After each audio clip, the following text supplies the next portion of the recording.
নমস্কার বন্ধুরা, মৌসাম ক্রিয়েটিভিটিতে সবাইকে স্বাগত জানাই।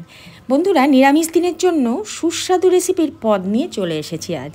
এই রেসিপিটি শুধু একদিন বানিয়ে বাড়িতে খাওয়াবে, নিরামিষ দিনে পুরোটাই চিন্তামুক্ত।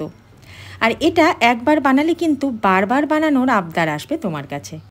আর বন্ধুরা, আমার চ্যানেলে যদি নতুন দর্শক হয়ে থাকো তাহলে চ্যানেলটিকে সাবস্ক্রাইব করতে একদমই ভুলো না, আর পাশে থাকা বেল আইকনটি প্রেস করে দিও, তাহলে নতুন ভিডিও তোমরা আপডেট পেয়ে যাবে। তাহলে চলো রান্নাটা শুরু করি। প্রথমেই গ্যাস অন করে গ্যাসে বসিয়ে দিয়েছি একটি প্যান গরম হয়ে এলে দেবো পরিমাণ মতন সর্ষের তেল। তেলটা একটু পুরো প্যানে একবার বুলিয়ে নেব। তারপর দিয়ে দেবো 1 চামচ গোটা জিরে। জিরে হালকা ফুলে উঠলে দেবো 1 চিমটে হিং দিয়ে আবারও খুব ভালো করে একটু নেড়ে নিয়ে দিয়ে দেবো কুচানো আদা। এখানে আমি 1/2 ইঞ্চি মাপের আদা আগে থেকে কুচিয়ে রেখেছিলাম। আর তোমরা যদি আদা আরও মিহি চাও তাহলে গ্রেটারে গ্রেট করে দিতে পারো। এরপর আদাটা একটু নাড়াচাড়া করে দিয়ে নেব টমেটো। এখানে আমি 3টে মাঝারি মাপের টমেটো কেটে নিয়েছি। অর্ধেকটা এখন ব্যবহার করব আর অর্ধেকটা পরে ব্যবহার করব। টমেটো একটু নাড়াচাড়া করে নিয়ে দিয়ে দেবো 1 চামচ জিরে গুঁড়ো, দেবো 1 চামচ পরিমাণে ধনে গুঁড়ো, 1/2 চামচ লাল লঙ্কার গুঁড়ো, 1/2 চামচ পরিমাণে লবণ। এবারে ফ্লেমটাকে একদমই লো রেখে দিতে হবে, না হলে যেহেতু এখানে গুঁড়ো মশলা আছে তাই খুব তাড়াতাড়ি মশলা কিন্তু পুড়ে উঠবে। তাই লো ফ্লেমে বেশ ভালো করে নাড়াচাড়া করে মশলাটাকে একটু কষিয়ে নিতে হবে। এরপরে এখানে আমি দেখো 2টো মাঝারি মাপের আলু আগে থেকে সেদ্ধ করে নিয়েছি, আর মাঝখান থেকে কেটে নিয়ে সেদ্ধটা করেছিলাম। এরপর এই আলুগুলো দিয়ে দেব। তারপরে এরকম ম্যাশারের সাহায্যে ম্যাশ করে নেব। যদি তোমাদের ঘরে এরকম ম্যাশার না থাকে তাহলে আলু গ্রেট করে দিও, কিন্তু কখনোই সেদ্ধ আলু হাত দিয়ে মেখে নিয়ে দেবে না, মাখার পর কিছুটা দলাভাব থেকেই যায়। এইভাবে ম্যাশার দিয়ে সেদ্ধ আলু আমি প্যানের মধ্যে খুব ভালো করে চেপে চেপে ম্যাশ করে নেব। সুন্দরভাবে দেখো আমি মিশিয়ে নিচ্ছি। আর বন্ধুরা, যে কোনো নিরামিষ দিনে এই রেসিপিটা একবার বানিয়ে শুধু দেখো, তারপর আমাকে বলো। এতটাই টেস্টি হবে যে তোমার কাছে কিন্তু বারবার খাওয়ার আবদার করবে। খুব ভালো করে সমস্ত মশলার সাথে আলু মাখিয়ে নিয়েছি। এরপর দেখো দিয়ে দেবো 1 চামচ পরিমাণে গোলমরিচ গুঁড়ো, আর টেস্টের ব্যালেন্সের জন্য বা নিরামিষ রান্নাতে চিনির ব্যবহারটা করতেই হয়, দিয়ে দেবো 1 চামচ চিনি। দেবো 1 চামচ পরিমাণে সবজি মশলা। দোকানে গিয়ে যে কোনো ব্র্যান্ডের সবজি মশলা তোমরা নিয়ে আসতে পারো, আর এরকম নিরামিষ দিনে নিরামিষ তরকারিতে ব্যবহার করে দেখো, দুর্দান্ত স্বাদ আসে। আলু খুব ভালো করে মশলার মধ্যে নাড়াচাড়া করে নিয়েছি। এবার দিয়ে দেবো পনির। এখানে করে দেখো পনির আমি গ্রেট করে কিছুটা পরিমাণে, এখানে কোনো মাপ নেই, যেরকম তোমরা ব্যবহার করবে। পনির যদি বেশি দাও বেশি দিতে পারো, কম দিলে কম দিতে পারো, তবে পনিরটা বেশি দিলে স্বাদটা আরও ভালো আসবে এই পুরের। আবারও স্বাদ মতন আর একটু লবণ এখানে যোগ করে দেব। তারপর পনির দিয়ে বাকি সমস্ত কিছু আরও একবার খুব ভালো করে মিশিয়ে নেব। দেখো এখানে পুরটা তৈরি হয়ে গেছে। এবার পুরটা একটু ঠান্ডা করতে দেব। একটি প্লেটের মধ্যে পুরটা ঢেলে আলাদা সরিয়ে রাখবো। এবার চলে যাব রান্নার পরের ধাপে। এখানে আমি নিয়ে নিয়েছি কটা পাঁপড়, পরিমাণ মতন পাঁপড়। আমি যতগুলো বানাবো সেই পরিমাণে পাঁপড় নিয়ে নিয়েছি। আর এখানে দেখো আমি মশলা পাঁপড়ের ব্যবহার করেছি, তোমরা চাইলে প্লেন পাঁপড় নিতে পারো। মশলা পাঁপড়টা দিলে আর একটু স্বাদটা বাড়ে। এবার একটি থালার মধ্যে আমি জল নিয়েছিলাম, জলের মধ্যে একটি করে পাঁপড় এইভাবে ডুবিয়ে দুদিকটা একটু ভিজিয়ে নেব, তারপরে এইভাবে একটু ছড়িয়ে রাখবো। আর পাঁপড় কিন্তু বেশিক্ষণ জলের মধ্যে ডুবিয়ে রাখা যাবে না, তাহলে পাঁপড় নরম হয়ে যাবে।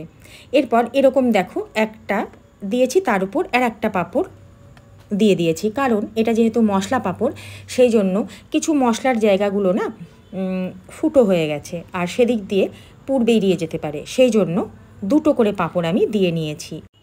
কিন্তু তাতে কোনো অসুবিধে নেই, কারণ পাঁপড় খুবই পাতলা হয়, তাই 2টো করে দিলে ভালোই হবে, খেতে আরও স্বাদ লাগবে।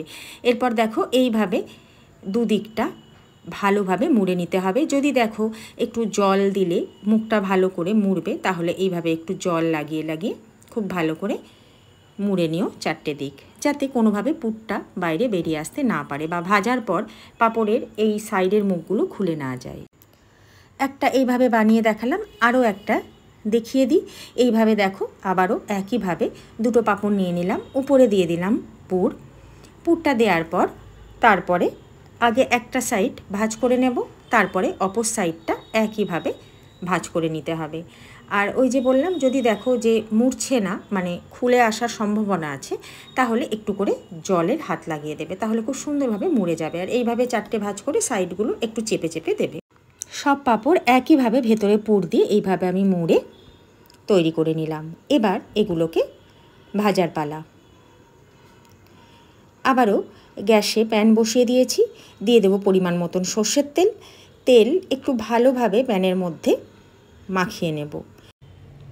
আর এটা কিন্তু খুব বেশি তেলে ভাজা যাবে না, তাহলে পাঁপড় একদম বেশি ভাজা হয়ে গেলে মরমরে হয়ে যাবে, তাতে গা থেকে খুলে আসতে পারে, মানে পুর বেরিয়ে যেতে পারে বাইরে। সেই জন্য এরকম কম তেলেই ভেজে নেব। তেল গরম হয়ে গেলে একে একে পুর ভরা পাঁপড়ের টুকরোগুলো তেলের মধ্যে দিয়ে দেব। এখানে ফ্লেমটা রাখবো মিডিয়ামে। তারপরে হাতে সময় নিয়ে, খুব তাড়াহুড়ো করা যাবে না এই সময়, এইভাবে স্প্যাচুলা দিয়ে একটু চেপে চেপে 2 পিঠ ভেজে নিতে হবে।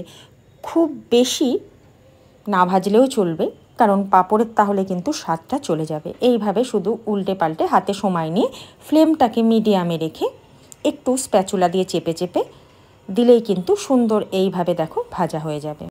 এরপরে একে একে ভেজে রাখা পাঁপড়ের টুকরোগুলোকে তুলে নেব। আর কম তেলে কিন্তু ভালোই ভাজাটা হয়েছে, শুধু এইভাবে একটু স্প্যাচুলা দিয়ে চেপে দিতে হবে। আমি সবগুলো একইভাবে ভেজে নিয়েছি। আর পরের ব্যাচে একটা ছিল যেটা আর আঁটেনি আগের ব্যাচে, সেই জন্য এটা শুধু একটা একই পদ্ধতিতে ভেজে নিলাম। এবার সেই প্যানের মধ্যে আবারও দিয়ে দেব পরিমাণ মতন সর্ষের তেল। তেল গরম হয়ে এলে দিয়ে দেব একটু শুকনো লঙ্কা আর দেব একটি তেজপাতা। তেজপাতা আর শুকনো লঙ্কা দিয়ে তেলের মধ্যে একটু নাড়াচাড়া করে নিয়ে দিয়ে দেব 1 চামচ পরিমাণে জিরে গুঁড়ো, 1 চামচ পরিমাণে ধনে গুঁড়ো, 1/2 চামচ পরিমাণে হলুদ গুঁড়ো, দিয়ে দেব সামান্য লঙ্কার গুঁড়ো, 1 চামচ পরিমাণে লবণ। এবারে ফ্লেম একদম লো করে দিয়ে একটু নাড়াচাড়া করে নেব, না হলে কিন্তু গুঁড়ো মশলা একদম পুড়ে যাবে। দিয়ে দেব সামান্য জল দিয়ে আবারও মিডিয়াম ফ্লেমে খুব ভালো করে মশলা কষিয়ে নিতে হবে। এই সময় যোগ করে দেব অর্ধেকটা যে টমেটো রেখেছিলাম সেই টমেটো কুচি দিয়ে খুব ভালো করে বাকি মশলার সাথে ফ্লেমটা কমিয়ে বাড়িয়ে মশলা কষিয়ে নিতে হবে। এই সময় দিয়ে দেব 4 থেকে 5টা মতন কাঁচা লঙ্কা, দেব 1 চামচ চিনি, টেস্টের ব্যালেন্সের জন্য দেব 1 চামচ পরিমাণে আদা বাটা। এরপরে আবারও লো টু মিডিয়াম ফ্লেমে মশলাটাকে খুব ভালো করে কষিয়ে নিতে হবে। মশলার যখন হালকা এইভাবে তেল বেরিয়ে আসবে, সেই সময় কিছুটা পরিমাণে পুর বেঁচে গেছিলো, এই পুরটা এই সময় মিশিয়ে দেব। তারপর আবারও খুব ভালো করে পুরের সঙ্গে বাকি মশলা একটু নাড়াচাড়া করে নিয়ে সামান্য এখানে জলের ব্যবহার করব। জলটা অবশ্যই তোমরা তোমাদের পছন্দ অনুযায়ী ব্যবহার করো, যে যেরকম ঝোল খাবে, যেরকম ঝোল রাখবে সেই অনুযায়ী এখানে জলের ব্যবহারটা করো। 1 চামচ ঘি এখানে দিয়ে দেব। নিরামিষ রান্নাতে ঘিয়ের ব্যবহারটা করতেই হয়, না হলে কিন্তু সেই টেস্ট আসে না। এরপর আবারও একবার ভালো করে নেড়ে নিয়ে রান্না একদম শেষের দিকে এবার পুর ভরা পাঁপড়ের টুকরোগুলো একে একে ঝোলের মধ্যে দিয়ে দেব। তারপরে এরকম স্প্যাচুলা দিয়ে পাঁপড়ের উপর দিকটাও একটু ঝোল দিয়ে দেব। আর পাঁপড়গুলো দেওয়ার পর কিন্তু বেশিক্ষণ রাখবো না, এই 1 মিনিট মতন একটু ফুটিয়ে নিয়ে গ্যাসের ফ্লেমটাকে বন্ধ করে দেব, না হলে পাঁপড়ে সমস্ত ঝোল টেনে নেবে। আজকের অমলেট কারি রেসিপি একদম তৈরি হয়ে গেছে। গরম গরম সার্ভ করব। ভাতের সঙ্গে দুর্দান্ত লাগবে, তবে রুটি পরোটার সঙ্গে সেরকম জমবে না। তাই আমার মতে বলে পোলাও দিয়েও কিন্তু এটা খেতে পারো তোমরা।